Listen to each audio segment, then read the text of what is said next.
Praise the Lord. இன்று காலை தியானத்திற்காக நம்ம பார்க்க போற வசனம் சங்கீதம் 16:8.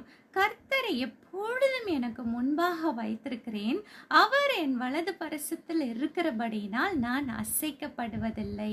இந்த வசனத்தை யார் சொன்னதுன்னா தாவீது ராஜா. அவங்க என்ன சொல்றாங்கன்னா, கர்த்தரை எப்பொழுதும் எனக்கு முன்பாக வைத்திருக்கிறேன். எனக்கு முன்பாக என்னுடைய பிரச்சனைகள் அல்ல, எனக்கு முன்பாக என்னுடைய போராட்டங்கள் அல்ல, எனக்கு முன்பாக என்னுடைய கவலைகள் அல்ல, எனக்கு முன்பாக நான் என் கர்த்தரை வைத்திருக்கிறேன். ஒரு அருமையான வசனம் பார்த்தீங்களா?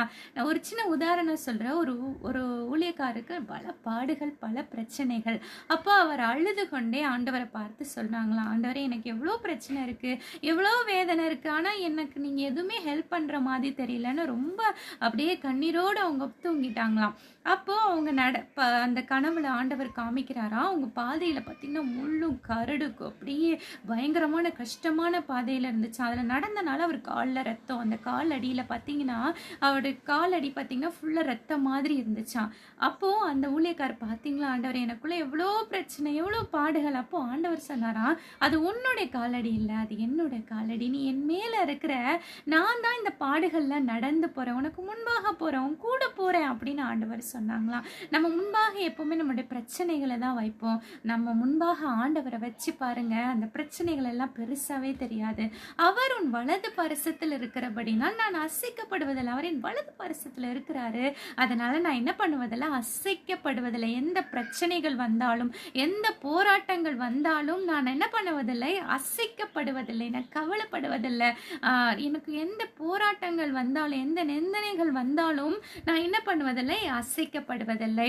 என்னுடைய வாழ்க்கையில் நிறைய டைம் நான் என்னை பற்றி சில பேர் பேசுகிறாங்க, பார்க்கும்போது என்னை பற்றி பேசுகிற மாதிரி இருக்கும். அப்போ நான் ரொம்ப ஃபீல் பண்ணுவேன், என்னை பற்றிலாம் இவங்க பேசுகிறாங்களே, என்னை பற்றிலாம் ரொம்ப கவலைப்பட்டு வேதனைப்படுவேன். அப்போ ஆண்டவர் எனக்கு ஒரு காரியங்களை சொல்லி கொடுத்தாரு. என்னன்னா, உன்னை பற்றி பேசுகிறாங்களா, நீ சந்தோஷப்படு. ஏன்னா உன்னை பற்றி அவங்க யோசிச்சு தானே உன்னை பற்றி பேசுகிறாங்க. அவங்க தப்பாகவும் பேசட்டும், ஆனால் உன்னை பற்றி அவங்க நினச்சிக்கிட்டே இருக்காங்க. உன்னை பற்றி பேசணும்னா, உன்னை பற்றி நினைத்து அவங்க உன்னை பற்றி தப்பாக பேசினாலும் உன்னை பற்றி பேசுகிற அளவு நீ நடந்துக்கிற. உன்னை ஆண்டவரை நான் உன்னை உயர்த்துவேன். அவங்க உன்னை பற்றி பேசட்டும், நீ அதை ஒரு பெருசாக எடுத்துக்காது. அவங்க என்னை பற்றி தான் பேசுகிறாங்க, அவங்க என்னை பற்றி இப்படி பேசிட்டாங்க, அவங்க இப்படி பேச போகிறாங்க அப்படின்னு நீங்கள் கவலையே படாத. உனக்கு முன்பாக என்னை வைத்து பாரு, நீ அசைக்கப்படுவதில்லை. அதனால் எனக்கு வர பிரச்சனைகள்லாம் எனக்கு பெருசாக தெரியாது. ஏன்னா ஆண்டவர் எனக்கு முன்பாக இருந்தாருன்னா எனக்கு பெருசாக தெரியாது. அதே போல் உங்கள் வாழ்க்கையிலையும் நீங்கள் ஆண்டவரை முன்பாக வைங்க. உங்கள் பிரச்சனையை பின்னாடி வச்சுட்டு ஆண்டவரை முன்னாடி வச்சு பாருங்க, உங்கள் பிரச்சனைகள் பெருசாக தெரியாது. உங்கள் வலது பரிசத்தில் ஆண்டவர் இருக்கிறார். நீங்கள் கவலைப்படாதீங்க, பயப்படாதீங்க. ஆண்டவர் உங்களோடு இருக்கிற அந்த நம்பிக்கையோட விசுவாசத்தோடு இருங்க. ஒரு அருமையான பாடல் உண்டு.